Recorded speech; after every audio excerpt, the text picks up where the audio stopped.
Nagpapa-annual physical ka ba? O baka tuwing ikalawang taon? Paano kung sabihin ko sa iyo na ang mismong mga check-up na iyong inaasahan ay maaaring dahan-dahang kumikitil sa iyong buhay? Maaaring mukhang hindi ka pani-paniwala, ngunit ito ay isang katotohanan para sa marami. Lalo na pagkatapos ng edad na 70.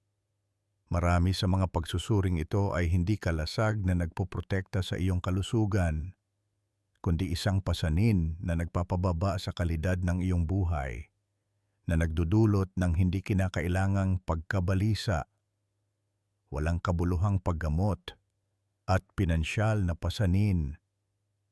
May isang katotohanang kailangan mong malaman ngayon, isang pag-aaral mula sa isang prestihiyosong paaralang medikal, tawagin na nating Mayo Clinic ng Kanluran, ay nagpapakita na 68% ng mga senior citizen na higit sa 70 taong gulang ay sumasailalim sa mga pagsusuring hindi naman nila kailangan, na humahantong sa mga maling diagnosis at hindi naaangkop na pangangalaga. Ang mas nakakagulat pa, ang ilang mga pagsusuri na kapaki-pakinabang para sa mga mas bata ay maaaring makasama sa mga matatanda. Ang kaisipang mas marami, mas mabuti na mayroon tayo tungkol sa pangangalagang pangkalusugan ay isa ng mapanganib na maling akala. Pagkatapos nito, malalaman mo kung aling mga pagsusuri ang talagang kailangan mo at kung alin ang dapat mong may kumpiyansang tanggihan. Matututunan mo kung paano palayain ang iyong oras at pera mula sa mga hindi kinakailangang pagsusuri at gamot, at ituon ang iyong enerhiya kung saan ito tunay na mahalaga sa pamumuhunan sa iyong tunay na kalusugan at kaligayahan. Maaari nitong baguhin ng tuluyan ang iyong buhay. Ang karunungan ng Desert Willow ang magiging iyong pinagkakatiwalaang kasama. Isang maaasahang mapagkukunan ng mga pananaw na higit pa sa simpleng impormasyon at maaaring magbago ng iyong buhay. Kumpiyansa ako na ang kwento ngayon ay magiging isang mahalagang pagbabago sa iyong buhay. Maging komportable at magsimula na tayo. Kung nagustuhan ninyo ang kwentong ito, paki-like at subscribe sa channel. Noong nakaraang weekend, dinala ko ang aking ama na 83 taong gulang na sa lokal na klinika. Ang kanyang regular na check-up ay nagpakita ng ilang bahagyang kakaibang numero, kaya inirekomenda nila ang karagdagang mga pagsusuri. Ngunit habang ipinapaliwanag ito ni Dr. Carlos Santos, napagtanto ko na ang mga pagsusuring ito ay maaaring hindi gaanong kapaki-pakinabang para sa isang taong kaedad niya. Maingat akong nagtanong, "Doktor, talagang kailangan po ba ang lahat ng mga pagsusuring ito?" Tahimik siyang tumango at sinabing, "Sa totoo lang, ang bisa ng mga pagsusuring ito ay nagbabago habang tumatanda. Kailangan nating maging mas mapili at i-order lamang kung ano ang tunay na kailangan." Talagang nagpaisip yon sa akin. Ilang mga pagsusuri na ba ang bulag nating tinanggap para lamang mag-alala sa mga resulta at sumailalim pa sa mga hindi kinakailangang paggamot? Lalo na pagkatapos ng 70, ang layunin ng mga health check-up ay nagbabago sa isang ganap na ibang dimension. Ang mga karaniwang protocol ay karaniwang idinisenyo para sa lahat ng pangkat ng edad, na lumilikha ng isang sistema na pinagsasama-sama ang lahat. Ang mga normal na physiological parameter ng isang nasa 40s ay hindi magiging pareho para sa isang nasa 80s. Ngunit lahat tayo ay sinusukat gamit ang iisang panukat. Ang henerasyon ng ating mga magulang ay matatag na naniniwala na mas maraming pagsusuri ay laging mas mabuti. Ngunit panahon na para maunawaan natin na ito ay isang malaking maling akala. Hayaan ninyong ikwento ko ang tungkol sa aking kaibigang si Hank Miller. Sa edad na 76, ang kanyang komprehensibong pagsusuri ay naghayag ng isang maliit na nodule sa kanyang baga Sa susunod na 6 na buwan, nilamon siya ng pagkabalisa at stress habang paulit-ulit na sumasailalim sa mga pagsusuri at naghihintay ng mga resulta. Sa huli, natanggap niya ang pinal na diagnosis na walang problema. Ngunit sinabi niya, sa loob ng 6 na buwang iyon, iniisip ko ang kamatayan araw-araw at para sa wala lang. Ang mga hindi kinakailangang pagsusuri ay maaaring mas mabilis na makapinsala sa iyong isip kaysa sa iyong katawan.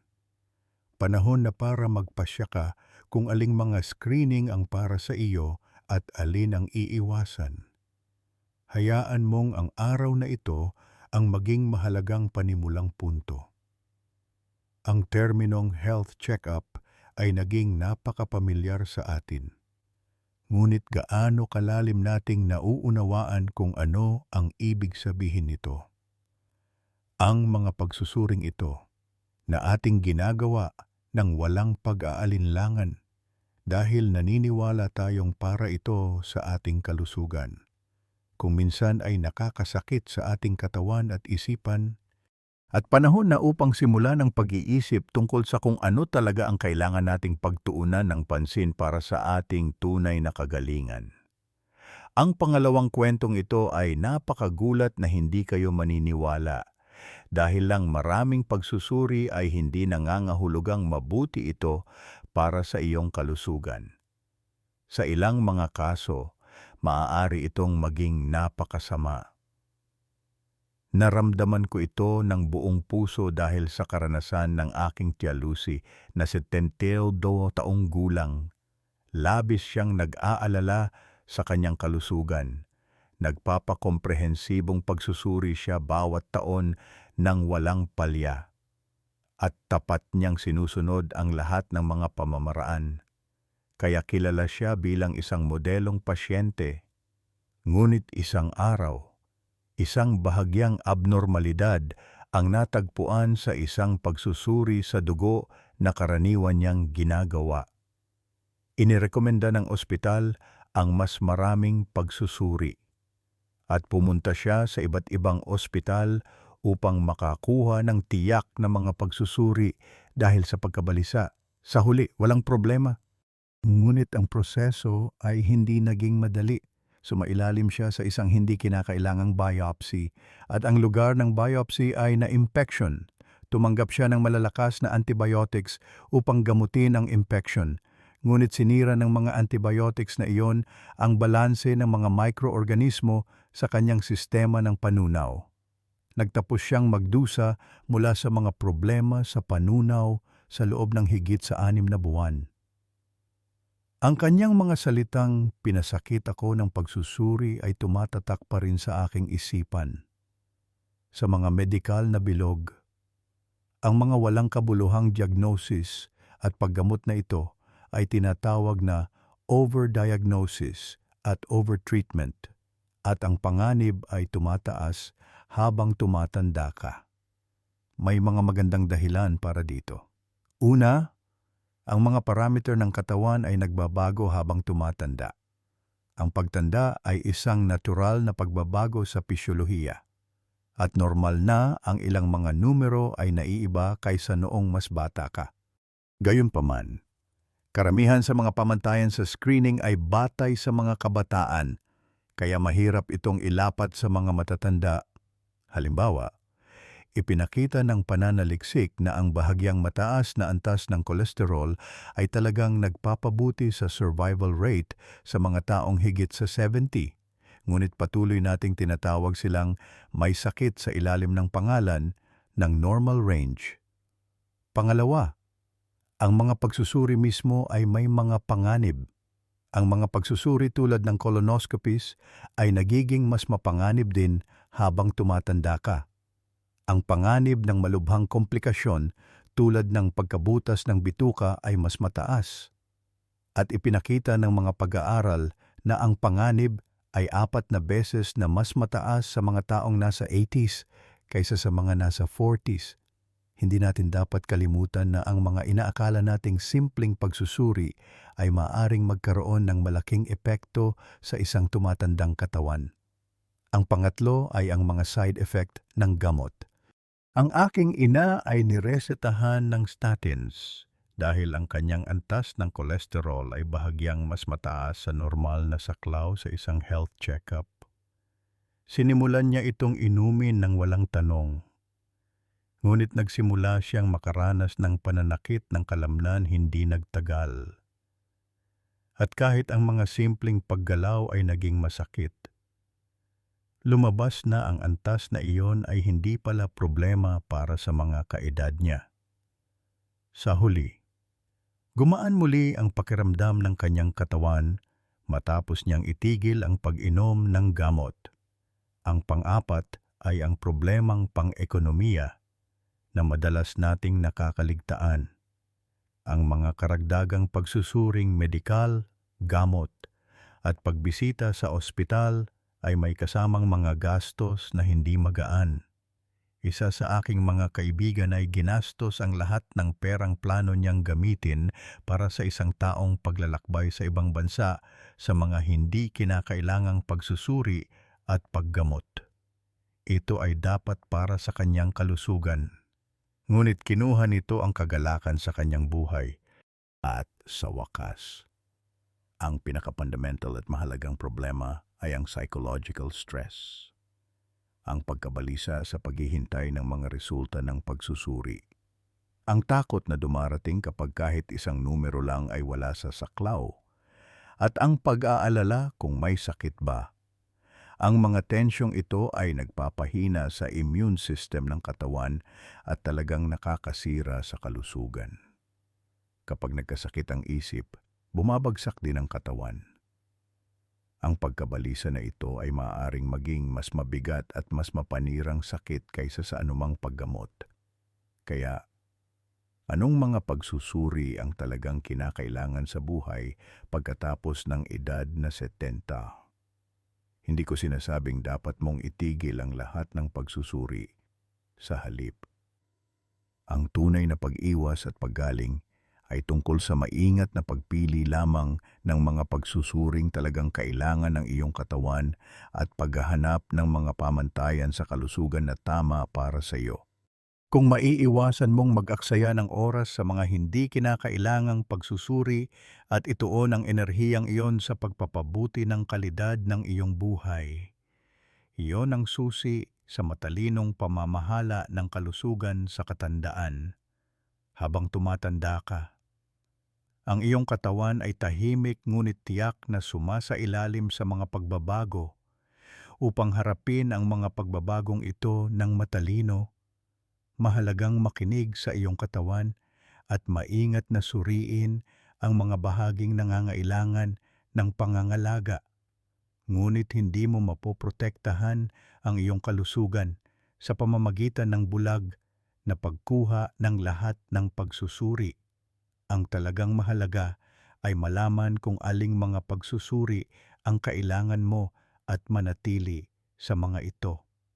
Ang 5 pagsusuri na sasabihin ko sa inyo ay mahalaga para sa pagpapanatili ng inyong kalusugan sa katandaan. Ang una ay ang pagsukat ng presyo ng dugo. Ang mataas na presyo ng dugo ay tahimik na dumarating ng walang sintomas at maaaring biglang humantong sa stroke o atake sa puso. Kaya't sinusukat ko ang presyo ng dugo ng aking ama tuwing umaga at itinatala ito. Ang gawaing ito, na sa una ay parang abala, ay naging isang mahalagang ritual na nagsisimula ng araw. Sinasabi rin ng aking ama, kapag sinusukat ko ang presyo ng dugo ko sa umaga, nararamdaman ko kung anong kondisyon ang katawan ko sa pamamagitan lang ng pagtingin sa mga numero. At doon nagsisimula ang aking araw. Ang pangalawa ay isang pagsusuri sa diabetes.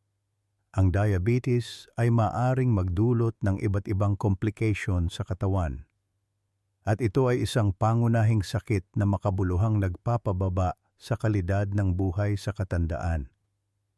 Ngunit sa kabutihang palad, maaari itong sapat na mapamahalaan sa pamamagitan ng gamot at mga pagbabago sa pamumuhay kung matutuklasan ng maaga. Ang aking kapitbahay na si G. Smith ay na-diagnose na may diabetes sa edad na 75 at naglakad ng 30 minuto tuwing umaga. Bilang resulta, ang kanyang asukal sa dugo ay bumalik sa normal ng walang gamot sa loob ng wala pang 1 taon. Ang kanyang sinabi ay hindi malilimutan, simula nang maglakad ako, mas gumanda ang tulog ko at mas gumaan ang pakiramdam ko. Sa katunayan, ang aking diabetes ang naging pagkakataon upang baguhin ang aking buhay. Ang pangatlo ay isang pagsusuri sa bone density. Ang panganib ng osteoporosis ay tumataas ng husto, lalo na para sa mga kababaihan na dumaan sa menopause. Kung ang mga buto ay magiging marupok, madali silang mabali kahit sa maliliit na epekto na maaaring humantong sa pangmatagalang pagkahiga sa kama o kahit na mga kondisyong nagbabanta sa buhay. Ang aking ina ay na-diagnose na may osteoporosis sa edad na 67 at mula noon, umiinom na siya ng calcium at vitamin D supplements. Ngayon, sa edad na 78, tuwid pa rin siyang maglakad at umaakyat ng hagdanan nang walang anumang problema. Ang kanyang pagiging pare-pareho ay naging haligi ng kalusugan. Ang pang-apat ay mga pagsusuri sa pandinig at paningin. Natural na unti-unting humina ang mga sensory organ habang tumatanda. Ngunit kung pababayaan mo ang mga pagbabagong ito, mapuputol ka sa labas ng mundo na maaaring humantong sa pag-iisa, depresyon, at maging sa pagbaba ng pag-iisip. Humina ang pandinig ng aking tiyuhin. Ngunit sa una ay nag-atubili siyang magsuot ng hearing aid. Sabi niya, "Ayos lang ako, naririnig ko pa naman, nakakainis lang." Ngunit nagsimula siyang hindi na gaanong makipag-usap sa kanyang pamilya. At isang madilim na anyo ang bumalot sa kanyang mukha. Sa huli, nagsuot siya ng hearing aid at bumalik ang ngiti sa kanyang mukha. At ang bilang ng mga salitang sinasabi niya ay nagsimulang bumalik isa-isa. Ang ikalima ay isang pagsusuri sa depression. Ang mga damdamin ng depression sa katandaan ay madalas na hindi pinapansin bilang isang mood swing lamang. Ang aking ina ay gising buong gabi at nagdusa mula sa insomnia matapos pumanaw ang aking ama. At ang kanyang motibasyon ay kapansin-pansing bumaba. Sa una, inakala ng aking pamilya na tumatanda lang siya. Ngunit matapos ma-diagnose ng tumpak sa isang depression screening test at makatanggap ng pagpapayo at paggamot, muling luminaw ang kanyang mga mata. Sa una, hindi ko kailanman naisip na may depression ako. Akala ko dahil lang tumatanda na ako. Ngunit pagkatapos ng paggamot, nagsimulang magkulay muli ang mundo. Ang 5 pagsusuring ito ay hindi lamang para sa paghahanap ng mga sakit. Ang mas mahalaga ay ang mga ito ay mga paghahanda upang mabuhay sa ikalawang kalahati ng iyong buhay ng mas komportable at masagana. Hindi mo kailangang kunin ang lahat ng pagsusuri, ngunit huwag mong baliwalain ang mga mahahalagang pagsusuring ito. Ang mga health check-up ay hindi dapat ilapat ng pantay-pantay sa lahat batay sa isang pamantayan. Kinakailangan ang isang personalized na plano na isinasaalang-alang ang pisikal na kondisyon, kasaysayan ng pamilya, at pamumuhay ng isang tao. Naaalala ko pa ang sinabi sa akin ni G. Johnson na nakilala ko dati, noong siya ay 78 taong gulang. Parehong namatay sa sakit sa puso ang aking mga magulang, kaya tinitiyak kong sumailalim sa mga pagsusuring iyon. Ngunit hindi na ako kumukuha ng mga cancer screening. Alam ko kung ano ang kayang tiisin ng aking katawan. Sa ganitong paraan, upang tumanda sa pinakamahusay na paraan, dapat nating matutunang pumili ng mas tumpak sa halip na alisin ang mas maraming bagay? Hindi ba't iyon ang karunungan ng pagpapanatili ng tunay na kalusugan? Isa sa mga mahalagang salik ay ang pamilya. Kung mayroon sa iyong malapit na pamilya, mga magulang o kapatid na nagdusa mula sa isang partikular na sakit, kailangan mong magkaroon ng mas malalim at mas maingat na diskarte sa pagsusuri para sa sakit na iyon, sa halip na isang regular na check-up lamang. Sa aking kaso, mayroong isang tao sa aking pamilya na nagkaroon ng colon cancer. Kaya regular akong sumasailalim sa colonoscopies. Sa kabilang banda, masusing tinalakay ko ang iba pang uri ng cancer screening sa aking doktor at nagpasya kung kinakailangan ba ang mga ito at inayos ang mga ito. Dahil napagtanto ko na ang pagkuha ng lahat ng pagsusuri ay hindi naman talaga mabuti. Natanto ko na mas matalinong paraan na gugulin ang aking oras at lakas sa pagtuon sa mga sakit na maaaring maging mas malaking panganib sa akin. Ang pamumuhay ay isa ring mahalagang bahagi ng kalusugan. Halimbawa, kung naninigarilyo ka sa buong buhay mo, hindi mo dapat kaligtaan ang mga pagsusuring may kaugnayan sa baga.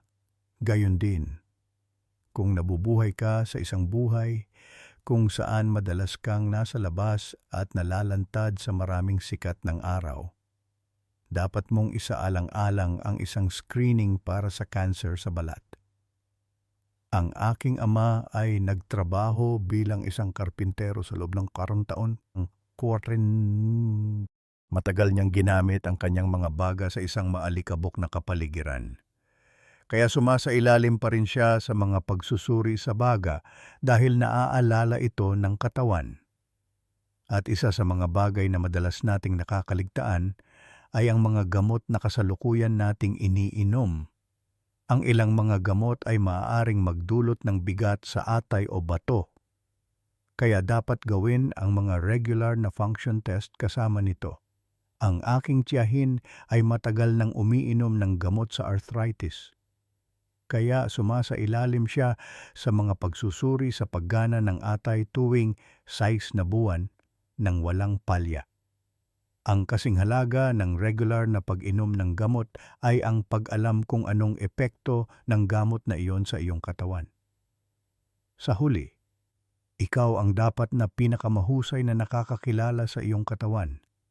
Kaya sa tingin ko, mas mahalaga ang isang pinagkakatiwalaang pakikipagpartner sa mga tauhang medikal kaysa sa ano paman.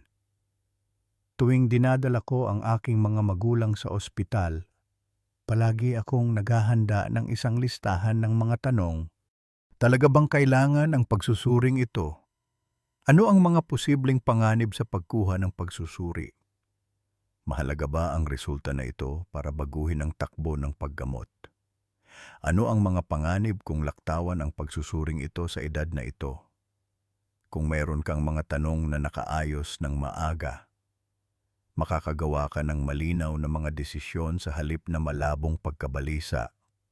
Karamihan sa mga doktor ay sumusubok na magbahagi ng sapat na impormasyon upang mas maraming malaman ang mga pasyente at makapili. Kasing halaga ng mga health check-up ay ang pag-aayos at pag-alala sa mga resulta. Nag-iingat ako ng isang hiwalay na health notebook para sa aking mga magulang at maingat na isinusulat ang lahat ng kanilang mga resulta ng pagsusuri, mga gamot na iniinom, mga espesyal na tala at TBP. Malaking tulong ito kapag kumukonsulta sa ospital. At habang tumatanda ka, hindi na tulad ng dati ang iyong memorya.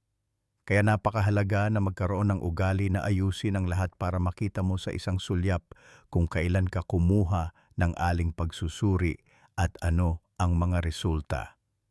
Ngunit ngayon, gusto kong pag-usapan ng isang bagay na mas mahalaga kaysa sa mga health check-up mismo, ang pang-araw-araw na buhay.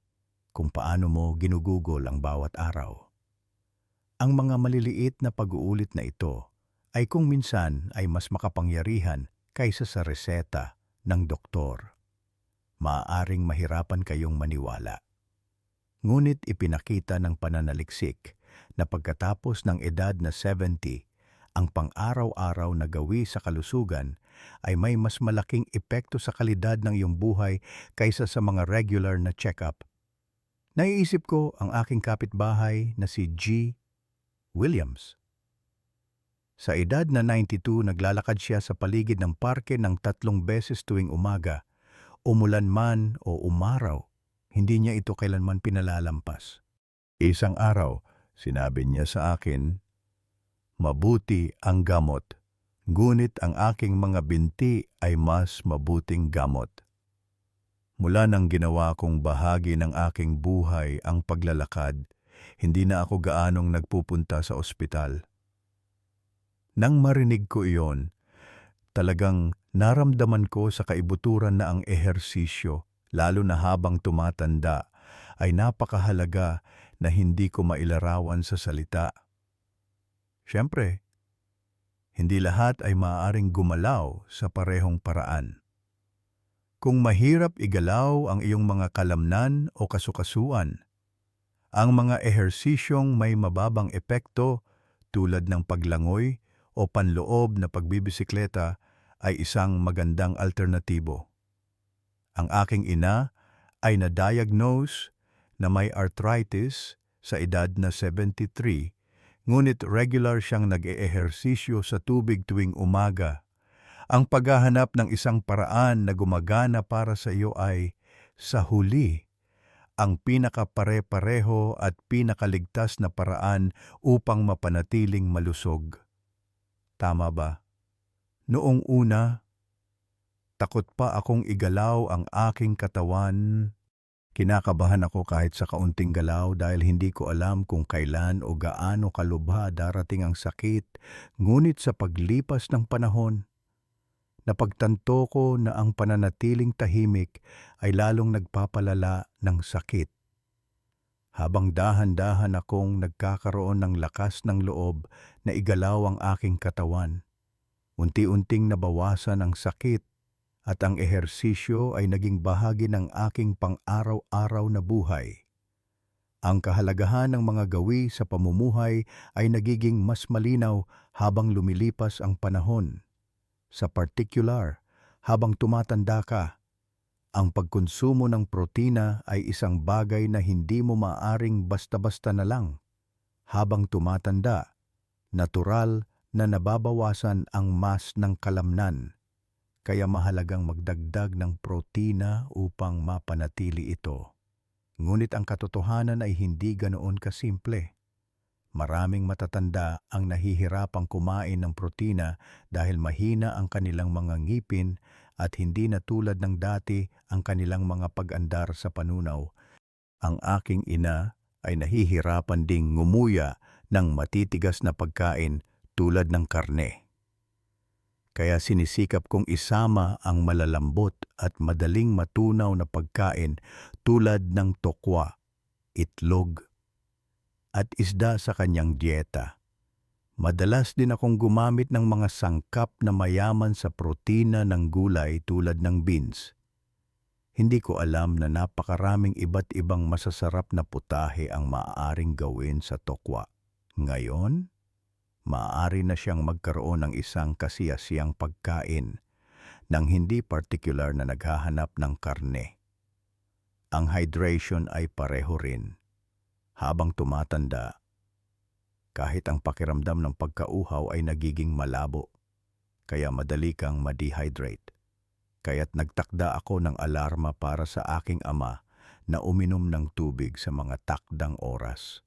Noong una, sinabi niyang nakakainis. Ngunit ngayon ay natural na siyang umiinom ng tubig. At dahil doon, hindi na gaanong tuyo ang kanyang balat at bumuti ang kanyang constipation. Ito ay isang maliit na pagbabago, ngunit ang epekto ay talagang malaki. Hindi mo maaaring balewalain ang papel ng tulog sa pagpapanatili ng kalusugan. Sa particular, maraming matatanda ang nahihirapang makatulog sa gabi. At ang paglikha ng isang matatag na routine sa gabi ay maaaring maging malaking tulong. Tuwing gabi sa ikauton ng gabi, umiinom ang aking ina ng isang basong maligamgam na gatas, gumagawa ng magaan na stretching, at pagkatapos ay natutulog habang nakikinig sa tahimik na musika. Nagpapasalamat ako na nakakatulog ako ng walang gamot sa edad kong ito. Ang aking routine sa gabi ay mas mabuti kaysa sa gamot. Ang mga salitang ito ay puno ng pasasalamat para sa panahong nakipaglaban siya sa insomnia at sa kanyang kasalukuyang kapayapaan. Higit sa lahat, ang mga tao ay mga panlipunang nilalang. Gaano man kahusay mong alagaan ang iyong kalusugan, kung nilalamon ka ng kalungkutan, ang sakit ng isip ay malapit ng makaapekto sa iyong katawan. Sa katunayan, ipinakita ng pananaliksik na ang panlipunang pag-iisa ay kasing sama sa iyong kalusugan ng paninigarilyo. Sumali ang aking ina sa lokal na choir sa edad na 77. Noong una, nag-atubili siya. Ngunit nakakuha siya ng bagong sigla habang kumakanta kasama ang mga bagong kaibigan at naghahanda para sa mga pagtatanghal. Ang pag-awit ay nagpapadama sa akin na bata muli. Napakasarap na magtawanan ng sama-sama, magkamali minsan, at matuto pa rin sa isa't isa at magbahagi ng kagalakan. Nakita ko ang pangalawang kabataan ng aking ina sa tawang iyon. Sa pagbabalik-tanaw sa lahat ng mga kwentong ito, ang pamamahala sa kalusugan pagkatapos ng edad na 70 ay hindi dapat tungkol lamang sa pag-iwas sa sakit. Natanto namin na nangangailangan ito ng isang pinagsama-samang diskarte na sumasaklaw hindi lamang sa pisikal na kalusugan kundi pati na rin sa katatagan ng pag-iisip at mga koneksyong panlipunan. Isang magandang halimbawa ay ang wellness program na nakita ko sa isang retirement home. Sinabi ng namamahala doon na tuwing umaga, sa sandaling magising ang mga kalahok, pinapasulat niya sa kanila ang kanilang mood, antas ng enerhiya, antas ng sakit, at kalidad ng tulog mula sa nakaraang gabi sa isang simpleng format ng diary. Dahil doon, naging mas sensitibo sila sa kanilang sariling pisikal na kondisyon at hindi pinalampas kahit ang maliliit na pagbabago. Sinubukan ko rin ang paraang ito sa aking mga magulang. Noong una, tumawa ang aking ama at sinabing, "Hindi ako estudyante, bakit ako mag-iingat ng diary?" Ngunit pagkatapos ng ilang linggo, siya na mismo ang unang kumukuha ng panulat. Naiintindihan ko na kung anong mga araw ako hindi nakakatulog ng maayos. Iyon pala ang mga araw na uminom ako ng kape. Habang nagagawa niyang unawain ang kanyang katawan at ikonekta ito sa kanyang mga pattern sa pamumuhay, naging mas kumpiyansa ang aking ama sa pag-aalaga ng kanyang sariling kalusugan. Sa ganitong paraan, ang maliliit ngunit pare-parehong mga kasanayan ay may malaking kahalagahan sa katandaan. Kung kailan kailangan mong tingnan ang iyong sarili ng mas malapit kaysa sa anumang oras sa iyong buhay. Maging ito man ay ang pinakamaliit na paggalaw, isang nanginginig na tasa o isang linya sa isang diary. Nagpagulong-gulong ako sa tuwing nanonood ako ng TV ng gabi na o umiinom ng caffeine. Matapos magkaroon ng mga hindi komportableng gabi na iyon, sa wakas ay nagsimula akong makinig sa mga banayad na senyales na ipinapadala ng aking katawan. Nakakagulat. Bawat isa sa mga banayad na realisasyong ito ay mas maraming sinabi sa akin kaysa sa isang mamahaling health check-up. Napagtanto ko kung gaano kahalaga ang ugali ng pagtuon sa aking sariling katawan at isip. Hindi mo maaaring balewalain ang kalusugan ng iyong isip pati na rin ang iyong katawan. Sa abala at komplikadong mundo ngayon, ang pamamahala sa stress ang susi sa tunay na pamamahala sa kalusugan. Isa sa aking mga kaibigan ay nagsimulang mag-meditate sa edad na 76. Noong una, sinabi niyang mahirap kahit na ipikit ang kanyang mga mata at umupo ng tahimik. Ang 5 minuto ay masyadong mahaba. Lahat ng uri ng mga iniisip ay tumatakbo sa aking isipan, kaya hindi ako makapag-concentrate. Ang taong nagsabi niyan ay nagme-meditate na ngayon ng 20 minuto sa isang araw. Pagkatapos kong pakalmahin ang aking isip, nagiging matatag din ang aking katawan at kapansin-pansing bumuti ang aking presyo ng dugo. Nabawi niya ang kapayapaan sa natatanging oras na iyon at ngayon ay nagdadala ng katatagan sa kanyang katawan na may kapayapaan ng isip. Ang pamamahala sa kalusugan na nakatuon sa pag-iwas ay hindi maaaring iwanan. Gaano man kakalusog tingnan, ang panganib ay palaging maaaring dumating ng tahimik. Kaya't lahat mula sa maingat na pagsuri sa iyong tahanan upang maiwasan ang mga pagkahulog hanggang sa pagkuha ng naaangkop na mga bakuna para sa mga sakit tulad ng trangkaso, pneumonia at shingles, at pag-aalaga sa iyong mga ngipin at gilagid ay ginagawang mas ligtas at mas komportable ang katandaan. Sa aming bahay, naglagay kami ng mga non-slip na banig sa banyo para sa aking mga magulang at nag-install ng matibay na mga handrail sa mga dingding. Pinalitan din namin ang ilaw sa malambot at maliliwanag na kulay. Ngayon, kumbinsido na ako sa karanasan na ang mga maliliit na pagbabagong ito ay maaaring maiwasan ang malalaking aksidente at higit sa lahat. Isa sa mga sikreto sa mahabang buhay ay ang pagkakaroon ng layunin sa buhay. Hindi lang ito tungkol sa paghinga at pagtitiis sa araw, kundi ang pag-alam para sa iyong sarili kung para saan ka nabubuhay. Natagpuan din ng aking ina ang kahulugang iyon sa kanyang buhay sa edad na 73. Nagsimula siyang magboluntaryo na magbasa ng mga libro sa mga bata sa isang lokal na elementarya. Ang gawaing iyon ay nagdala ng bagong sigla sa aking ina. Napakasaya ko kapag nakikinig ang mga bata sa aking mga kwento at nagre-react. Nararamdaman ko na kailangan pa rin ako ng isang tao. Ang mga salitang iyon ay puno ng hindi masabing gantimpala at pagpapahalaga sa sarili. Marahil ang aktibidad na iyon ang sikreto sa mahabang buhay na nagbibigay sa iyo ng mas maraming lakas kaysa sa anumang health supplement.